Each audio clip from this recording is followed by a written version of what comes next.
क्या भगवान जो करता है हमारे भले के लिए ही करता है? तो आइए इस कहानी के माध्यम से समझते हैं। एक नगर में एक राजा था। उसका मंत्री भगवान से परिपूर्ण था। उनकी ईश्वर पर गहरी आस्था थी, चाहे कुछ अच्छा हो या वो बुरा। मंत्री एक ही बात कहता कि भगवान जो करता है वो अच्छे के लिए ही करता है। एक दिन किसी कारणवश राजा का बेटा मर गया। उस समाचार को सुनकर मंत्री ने कहा, भगवान जो करता है वो अच्छे के लिए ही करता है। राजा ने जब यह सुना तो वो क्रोधित हो गया, लेकिन उन्होंने कुछ नहीं कहा और चुप रहा। इसके कुछ महीने बाद रानी की भी मृत्यु हो गई। इस बात को जब मंत्री ने सुना तो कहने लगा, भगवान जो करता है वो हमारे भले के लिए ही करता है। इस बार राजा बहुत क्रोधित हुआ, लेकिन इस बार भी कुछ नहीं बोला। एक दिन लोहार कुछ तलवार लेकर राजा के पास आया। तलवार देखने में बहुत तेज और सुंदर था। उन तलवार को देखकर राजा अपने आप को रोक ना सका।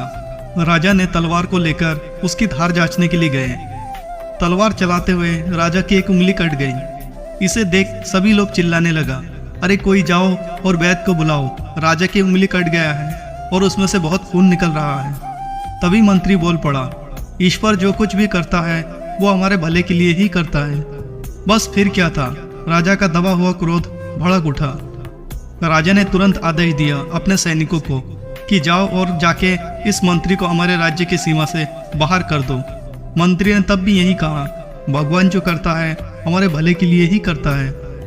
मंत्री भी राजा के राज्य की सीमा से बाहर चला गया।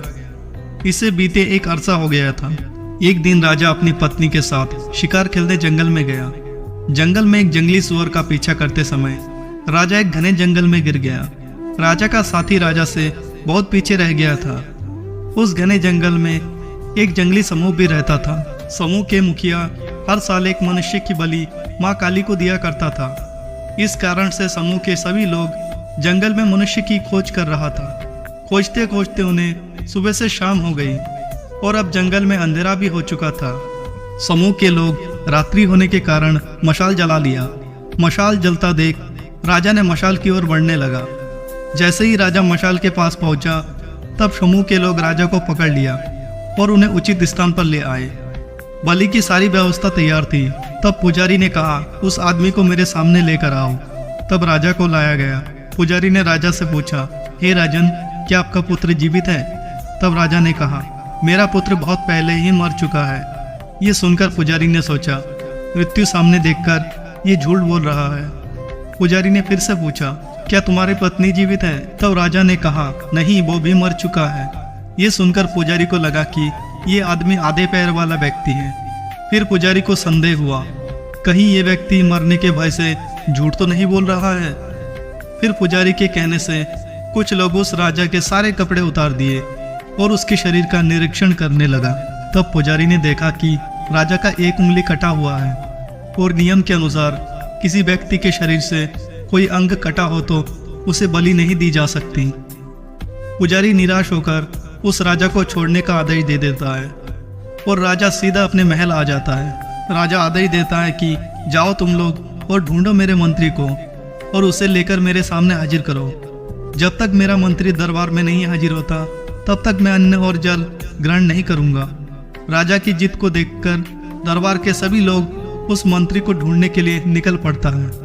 लोगों की भीड़ के कारण उस मंत्री को ढूंढने में ज्यादा वक्त नहीं लगा और मंत्री को लेकर राजा के सामने हाजिर हुआ।